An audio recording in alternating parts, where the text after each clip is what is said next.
that felt like the closing of a chapter that this show may never reopen. With an elongated runtime that gave the episode its own special weight, this felt like old-school television where the finale was treated as an event. So you know, this video contains full spoilers. Now before anything else, we have to talk about Rue. Because this is the moment that the entire finale built itself around, and it is the moment come to them. She simply slipped away. Quietly. Without drama. Without a fight. Just gone. Meanwhile, Rue was recovering at Ollie's place the season. So she went to the spot where she had always said she would meet him if he ever got out. When she arrived and realized that it wasn't true, that Fez hadn't actually escaped, we then saw her make her way to her mother's house. Her childhood hung the whole bottle. Just a couple was enough, and here is where the biblical symbolism hit its hardest. Alamo giving Rue that bottle of pills felt like the moment the devil handed Eve the forbidden fruit destroyed her. The parallel is impossible to ignore, and I don't think it was accidental for a single second. Rue's entire arc this season was about reinvention. About looking to face saw coming, except for the one person who had quietly been planning it all along. Because when it came to the climax of this finale, what we witnessed was not just a shootout or a power struggle. What we witnessed was the collapse of an empire built on deception, separated Ollie from most people in this world, but Rue's death changed the equation entirely.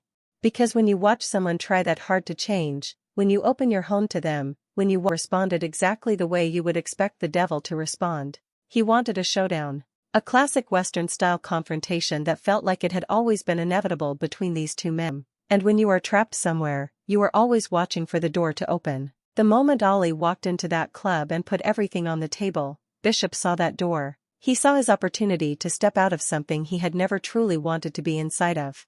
Alamo killing Rue, a girl who was genuinely trying to change her life, may have also been a line that even Bishop was not willing to cross. Because whilst Bishop was cold, whilst he was calculating, the show always suggested he had more morals underneath the surface than the company he was keeping. And then there is the most practical reason of all. Bishop was smart enough to read the room. With Alamo's operation crumbling, with people either dead, arrested or gone, Bishop would have known that he was likely next on the list. Because that is how Alamo operated. He trusted nobody long-term. He kept people close until they became inconvenient. And Bishop, standing right next to him with access to his weapons, would have known that his proximity to power was also his greatest vulnerability. So he made his move first.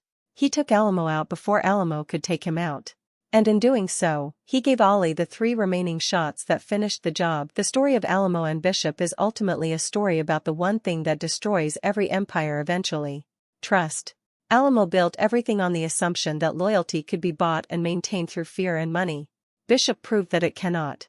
No matter how long you have known someone, no matter how close you keep them, you never truly know what their next move is going to be. Alamo was so consumed by everything else that was collapsing around him that he stopped watching the person standing right next to him. And that single blind spot cost him everything. Now let's talk about Cassie and Maddie.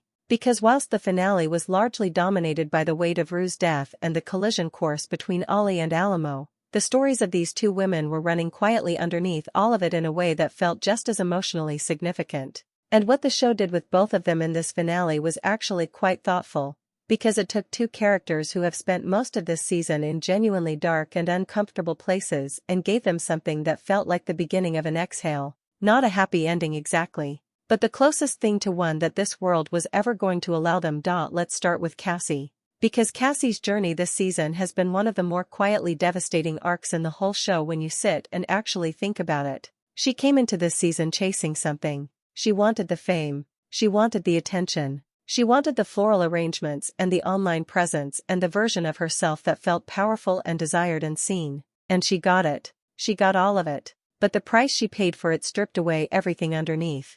And by the time we reached this finale, that version of herself that she had been so desperate to build felt completely hollow. Because Nate was gone. And without him, none of the surface-level things she had been chasing meant anything at all. There was a moment in this episode that I thought was quietly one of the most telling of Cassie's entire arc. When Lexi left her bedroom, Cassie looked over at the photograph of the two of them together. And in that single look, you could see everything. You could see a woman who was exhausted, who was grieving,